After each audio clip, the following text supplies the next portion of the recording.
আসসালামু আলাইকুম ভিউয়ার্স, আশা করি সকলে ভালো আছেন। আজকের ভিডিওতে খুব সুন্দরভাবে আরেকটি ফুল তৈরি করে দেখাবো। তো তার জন্য কিন্তু আমি এখানে টোটাল 5 পেজ কাপড় নিয়েছি। আপনারা চাইলে কিন্তু এর থেকে কম বেশি করে নিতে পারেন। তো তার জন্য এখানে একটি ঢাকনা নিয়েছি এবং ঢাকনাটির লম্বা ছিল 3 ইঞ্চি। তো ঢাকনাটি কাপড়ের উপর রেখে এবার আমি রাউন্ড করে দাগ দিয়ে নিচ্ছি। আপনারা চাইলে এখানে 3 ইঞ্চির জায়গায় কিন্তু 3.5 বা 4 ইঞ্চিও নিতে পারেন। তো আমি 3 ইঞ্চি নিয়েছি। তো রাউন্ড করে দাগ দিয়ে নেওয়ার পর কিন্তু আমি এখানে ভালোভাবে কেচি দিয়ে কেটে নিচ্ছি। আপনারা অবশ্যই কিন্তু এখানে একটি পিন লাগিয়ে দেবেন, তাহলে কিন্তু রাউন্ডটি কাটতে আরও সুবিধা হয় এবং রাউন্ডগুলো সবগুলো একসাথে সমান হয় এবং কোনোটি ছোটো বড়ো হওয়ার চান্স খুব কম থাকে। তো এখানে আমি সম্পূর্ণ কাপড়টি রাউন্ড করে ভালোভাবে কেটে নিচ্ছি। ব্যাস, প্রত্যেকটি কাপড় কিন্তু আমার কাটা শেষ। এবার প্রত্যেকটি কাপড় কিন্তু আমি আলাদা আলাদা করে নিচ্ছি।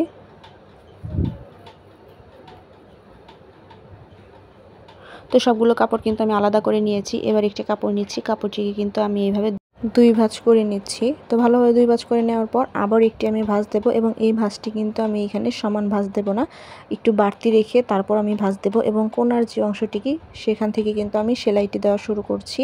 আপনারা কিন্তু এখানে সমান ভাঁজ দেবেন না। তো আমি এখানে প্রথম একটি সেলাই করে শেষ। এবার আমি এখানে একটু কাপড়টি ছড়িয়ে নিচ্ছি। তো সেমভাবে অপর একটি কাপড় নেব, অপর একটি কাপড়টিকেও কিন্তু আমি এইভাবে সমান করে ভাঁজ করে নিচ্ছি এবং এইভাবে বাড়তি কিছু ভাঁজ করে কোণার যে অংশটি সেখানে কিন্তু একটি সেলাই দিয়ে দেব। পরবর্তী কাপড়টিকেও আমি 2 ভাঁজ করে নিলাম। তো 2 ভাঁজ করে নেওয়ার পর কাপড়টিকে আমি এইভাবে আরেকটি ভাঁজ দেব। এখানে কিন্তু আমি একটু অংশ কম নিয়ে ভাঁজটা দিয়েছি এবং কোণার দিকে যে সেখানে কিন্তু আমি সেলাইটা করে নিচ্ছি। তো সবগুলো কাপড় কিন্তু সেমভাবে আমি সেলাই করে নেব। এটিকেও কিন্তু 2 ভাগে ভাঁজ করে নিচ্ছি এবং আরেকটি ভাঁজ দিয়ে নেব একটু কম বেশি করে। দেন কোণার যে অংশটি সেই সাইডটিকে থেকে কিন্তু আমি সেলাইটা দিয়ে নিচ্ছি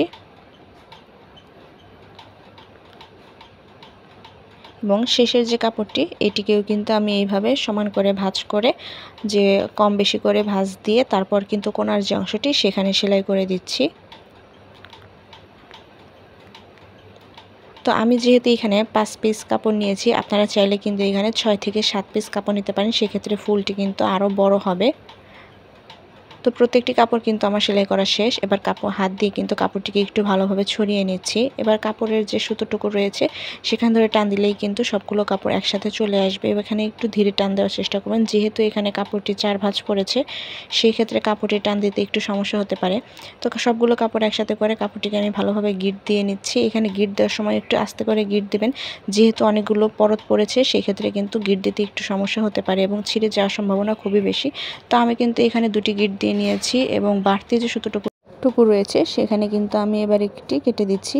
খুব সহজভাবে কিন্তু ফুলটি আমি তৈরি করে দেখালাম। এবার হাত দিয়ে একটু ফুলের পাপড়িগুলো এইভাবে চেপে আমি আর একটু ছড়িয়ে নিচ্ছি। খুব সহজভাবে ফুলটি তৈরি করলাম। এবার একটু পুঁতি অ্যাড করে ফুলটি ডেকোরেশন করে দিচ্ছি। এই টাইপের আরও ভিডিও পেতে অবশ্যই আমার পেজটিকে লাইক, কমেন্টস অ্যান্ড শেয়ার করে রাখবেন।